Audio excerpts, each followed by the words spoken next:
Il y a beaucoup de changements qui arrivent à Saint-Léonard. On est dans un moment charnière.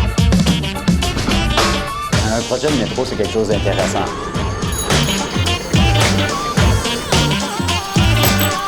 Pour nous, c'est une grande opportunité.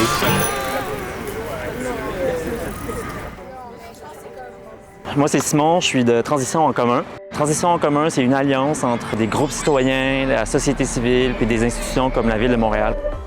On est à Saint-Léonard aujourd'hui pour venir voir des vraies personnes, des gens qui travaillent dans des organismes communautaires, des citoyens qui s'impliquent sur des projets collectifs, des gens de l'arrondissement, toutes sortes de personnes en fait qui s'activent à travailler ensemble pour la transition à Saint-Léonard. L'objectif aujourd'hui, c'est de réfléchir ensemble, confronter des idées, puis montrer les choses qu'on a déjà fait, qu'on a bien fait, puis qu'on veut répéter ou qu'on veut améliorer dans le futur. Suivez-moi, on va faire la visite ensemble.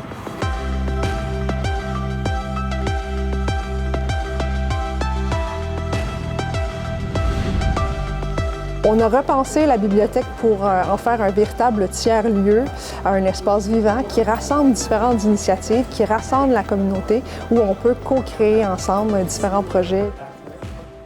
On a aussi développé une approche innovante en matière de prêt d'objets. C'est vraiment des initiatives qui permettent aux usagers d'accéder à différentes ressources. On veut faire de la bibliothèque communautaire de Saint-Léonard un lieu dynamique, inclusif, un vrai carrefour d'échange et d'apprentissage, puis un véritable moteur d'innovation sociale et écologique.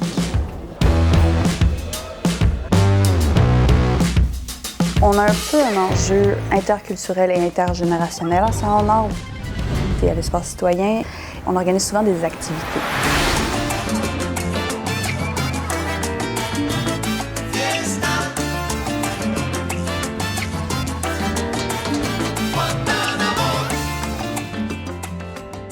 Il faut toujours continuer à sensibiliser, à promouvoir et il faut trouver une façon justement pour qu'ils aient le sentiment d'appartenance de leur quartier qui est quand même assez difficile, surtout quand tu n'as pas de repères de base.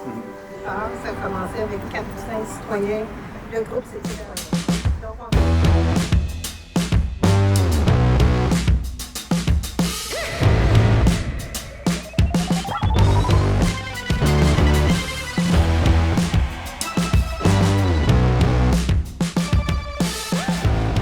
Il y a beaucoup de changements qui arrivent à Saint-Léonard présentement, notamment l'arrivée de la ligne bleue. Il y a également le réseau express vélo qui arrive sur les rues Lacordaire et Jean Talon.